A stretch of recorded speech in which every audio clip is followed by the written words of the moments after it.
Broadcasting from the business capital of the world, this is the Podcast Business News Network. Welcome back to the show. Dr. Bonnie Ring here joining us, our Woman of the Year once again. Pleasure to have you here from beautiful California. Welcome to the show. Tell us a little bit about what you do, and we always have great conversation with our Dr. Extraordinaire. I am a licensed psychologist. I've been licensed, it will be 50 years next year. It's a long time. Mm-hmm. And I'm also an Episcopal priest and a trained spiritual director and retreat leader. So I have a kind of multiple portfolio that I enjoy because it is diverse rather than singular. And I've started my life as a psychologist at UC Santa Cruz when it was first opened in the late 60s. And I have been in private practice since 74. So that's 40 years. I got licensed because I had all the experience of a psychologist without having gone through a traditional clinical psychology program, but I'd taken all the appropriate courses, and it's something I can't turn off. It is who I am. And I think the thing about being a priest is that it just added all the other dimensions of who I was. So sometimes I actually get a chance to preach and celebrate, and I enjoy that a lot too. So that's a little bit about me. I had a radio show for a year on KSFO in 1980, and I think it was probably the most exciting thing I ever did because there was constant communication between me and my audience. I think the thing about the podcast that's hard for me is that it's not interactive. And so I suggested to Jill that today we have a conversation instead of my going on to a long monologue about something psychological. And we talk about the differences that we notice between men and women. And she has the advantage that she has a boy child. So she's watching a boy develop in our culture. And I don't think that's easy, because I think I'm just going to say one thing, and that is I think boys are raised to be competitive, challenging,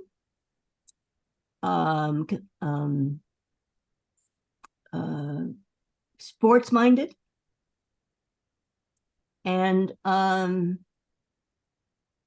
probably lacking in a lot of communication skills. Mm-hmm. You agree with that? I totally agree. And it's hard. It's very hard for young men and young women to make a relationship work when they're so different. Because I think girls are raised to be relational, to be in touch with and express their emotions, and to not be terribly competitive, because the relationships would not develop if there were competition. So you put two very opposites together and say, you want a marriage? It's not easy. It's not easy to pay attention to each other and appreciate each other's differences. So let's talk about the fact that boys don't express emotion. Oh, they express certain emotions: victory, challenge, one-upmanship, competition, dominance. Are those all familiar to you, Jill? I feel, yeah, work-life balance, balance in general. So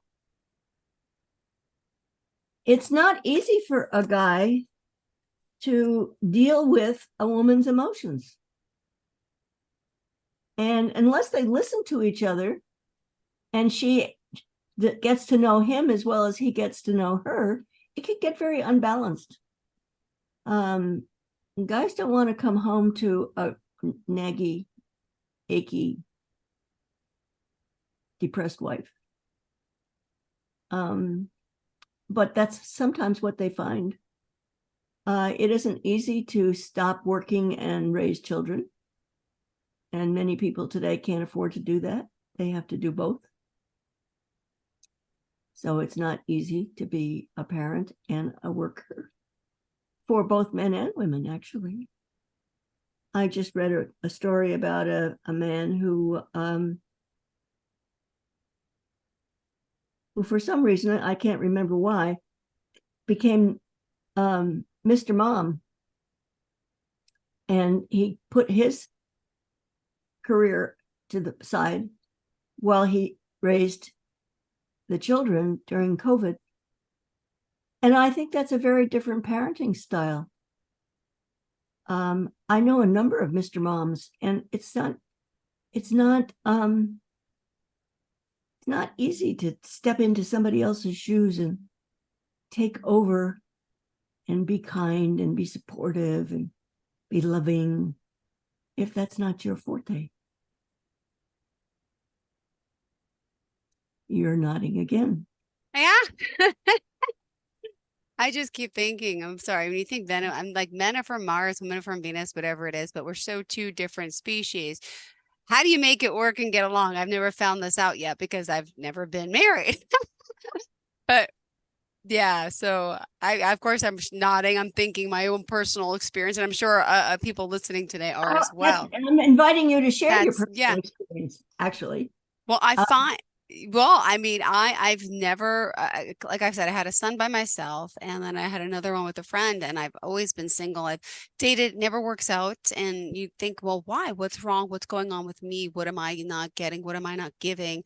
And I go back to childhood trauma. My parents didn't get along, and it's very hard for me to trust a man, right?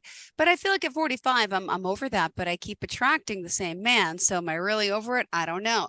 But at this point, Well, it's you just attract what you know. exactly. That's the problem. Across a crowded room, you can find your true love, and he will have, or she, the worst characteristics of your mother or your father. Why is it? And you know, it's because it's familiar, and it's unconscious. Yeah. We're drawn to what we know, and then we find out that what we know isn't good for us. And so, just like escaping our families of origin, we escape our potential spouses. I invented that saying, across a crowded room, you will find your true love, and he or she will have all the worst characteristics of your parents, because it's true. Yeah. It's true. I've done it myself. I've done it over and over again. I've done it with multiple partners. And I don't know that I know a fix, but I do know one thing. The majority of couples that come into counseling are already too far gone in their destructive interactions to fix it. And when I do succeed with a couple, it's because they learn to communicate. They learn to listen to each other instead of talking over each other or interrupting each other. It's not easy. I have a client who's 25, and she has yet to find a man in her similar age group, yeah, who is willing to be a good friend and listen and show caring. And I don't think it's because there's something wrong with her. I think it's because we've created Mars and Venus. We've really done it. And so it's hard for people who are different to get along. I think learning to be a conversationalist is probably one of the skills that we should be teaching in schools, and we're not. I went to a school where we talked to each other rather than hear the teacher talk. And it really changed me, because I think if you know how to express yourself and you're not afraid of expressing yourself, that relationships can be built that are strong and serious and helpful. Mm-hmm.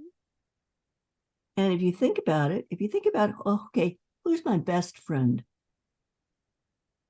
Sometimes it's a sibling. Sometimes it's a parent. Sometimes it's an aunt or uncle. And sometimes it's totally outside your family because you found somebody that was simpatico, Mm-hmm. who understood you, liked you, and was willing to talk with you and listen to you. Mm-hmm. And I think talking without listening is not communication. Yeah.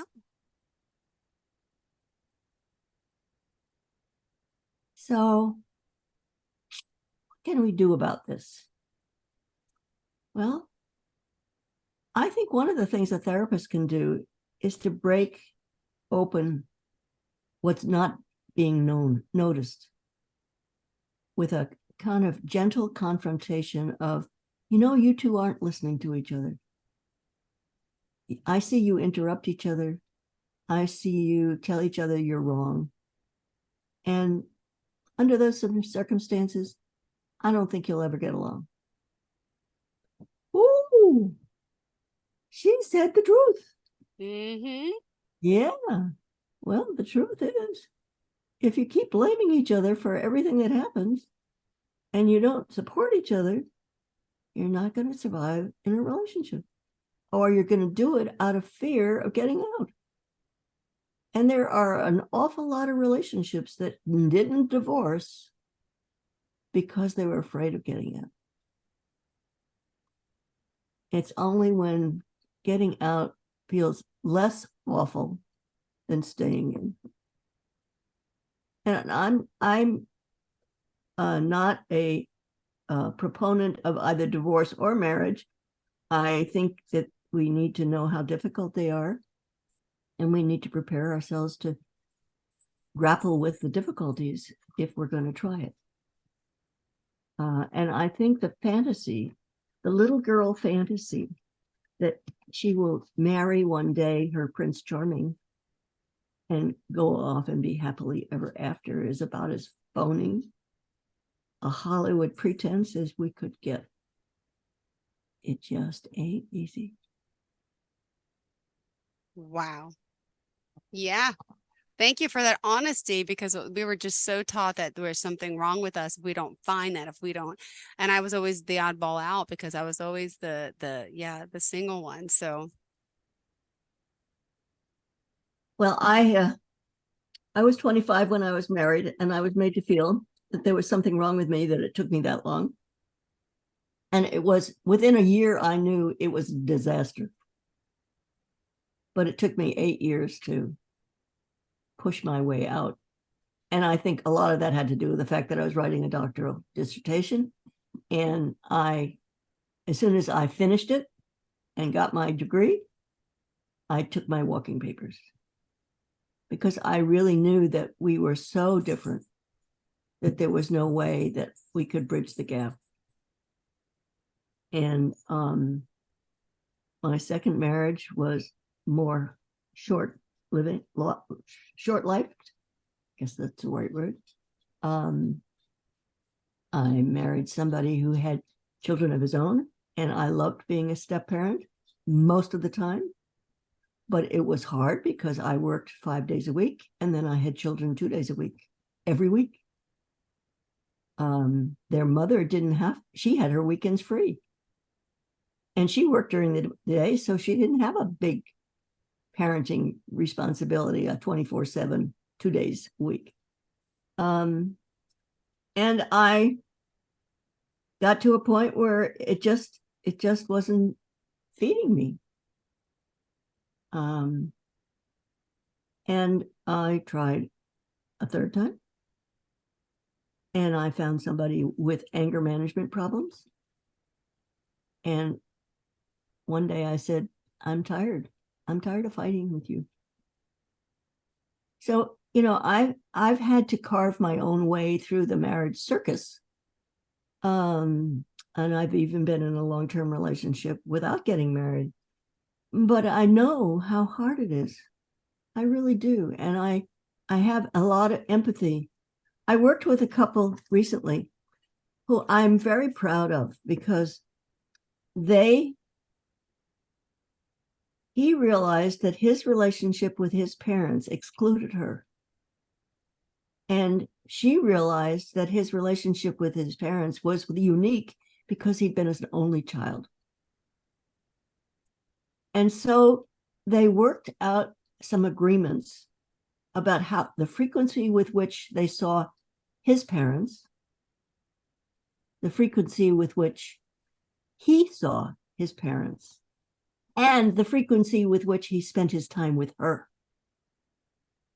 And after 6 or 8 weeks, they were really comfortable with each other. They'd made enormous changes. And it went so far as he got out of being in business with his father and took on a new career where the family would not be center. So I know it can work, but it really does take telling the truth. And I think a lot of us are afraid to tell the truth. We're afraid to say what we think. We're afraid to say what we feel. And we're afraid to differ or conflict. But conflict doesn't have to be murder. Conflict can be just a difference of opinion where you listen patiently to each other and understand why you're coming at something from such different vantage points. I think the key to a good relationship with men or women is learning to listen, and to listen and report what you hear, and then be silent and wait for a response. I promote that all the time. I also promote being very honest. When you're in a grumpy mood, it's much better to say, I'm feeling grumpy today and it has nothing to do with you. But please be patient with me because it's been a bad day.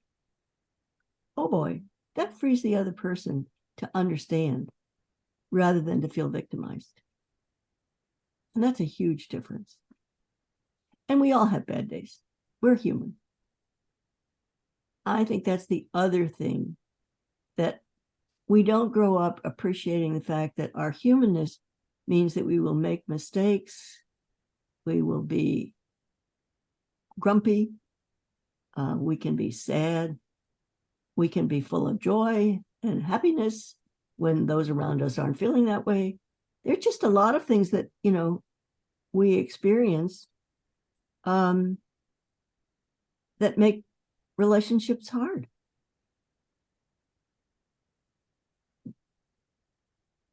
I want to know from you, Jill, when you deal with your son,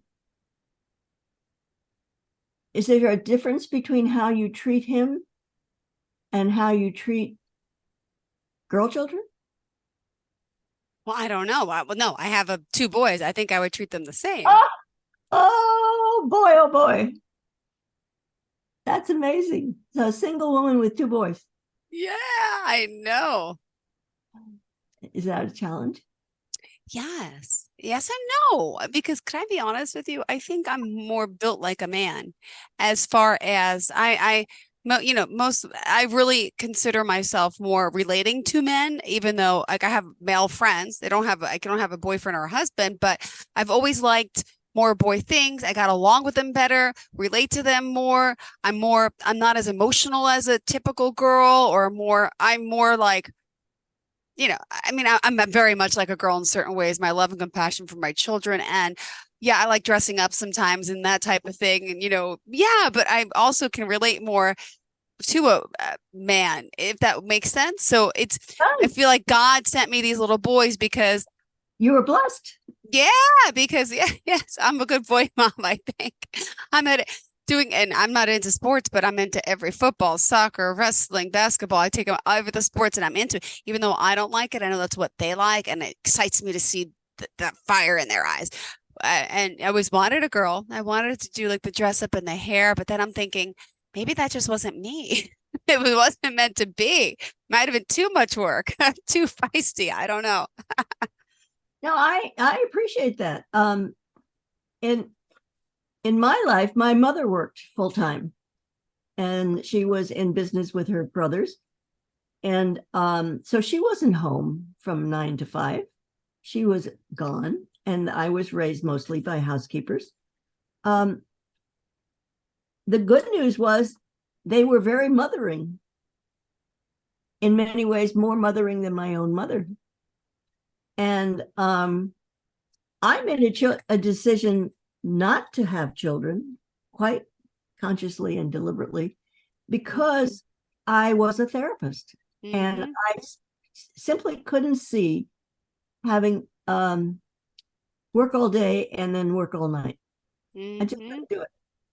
And so I regret that and in my elder years, I don't have kids to support me and play with me and appreciate me. But on the other hand, I know that I've probably saved two or more lives that might not have grown well because I was so preoccupied with my career.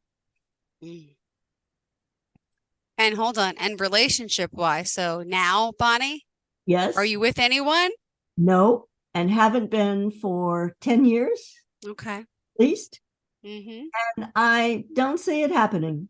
You're okay with yourself. That's I'm how kind okay of I with it. feel. I got to come visit you. Can we hang out?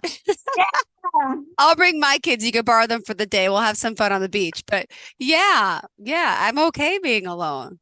Yeah, I am too. And I think that's a maturity that you develop. Mm-hmm. One of the things I think that happens to women, and maybe to men too, is that they think there's something wrong with them that they don't have a partner. And instead realizing that having a partner takes a lot of work and not everybody's called to it. Yeah. And you can be called to an independent life and enjoy it. Mm-hmm. That's a good note to end on, isn't it? I think it is. Oh my I gosh. think us independent women are just fine. And I think independent guys are just fine. Mm-hmm. I've always had male friends as well as women friends. It's not always easier, Mm-hmm. but it is rewarding. Yeah. Ah, I always love speaking with you, but really, we need to do this in person. I got to come out to California. You're Pro- very welcome. You're so Room. Thank you so much. Have a good day, Jill. And just curious, Bun, do you have any family members around? Nobody close. Okay. I have one cousin and a half of a cousin that lives in Los Angeles. Okay. I have a cousin because she lives in New Hampshire most of the year, but she comes out for winters. And my sister lives in Tuscaloosa, Alabama, which is foreign territory for me. When was the last time you saw her? Oh, when my mother died in 97. Wow. No, I saw her once again when my uncle was dying. So I saw her about 10 years ago. So just personally, if you don't mind, are you close with her or no? Not We okay. were months in heart and we couldn't be more different. Wow. You know, I'm fair, she's dark-haired. She's brown-eyed, I have blue eyes. She's raised children and lived in the South, and I fled the South. And I was going to say, well, you were born in the South, no? No, I was born in Manhattan.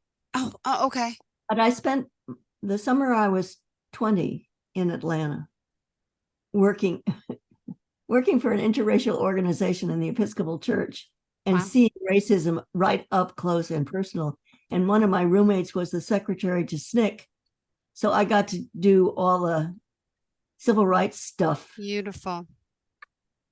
Anyway, if you want to get in touch with me, you can call me at 650-560-8590, or you can email me at drbonnyring@comcast.net. And you can go to my website, drbonnyring.com, or Dr. Bonnie Ring's books, And that way you'll get to know me better. Perfect. Thank you so much. Pleasure All right. having you here. And really, you too, sweetheart. I love you. You're my new friend.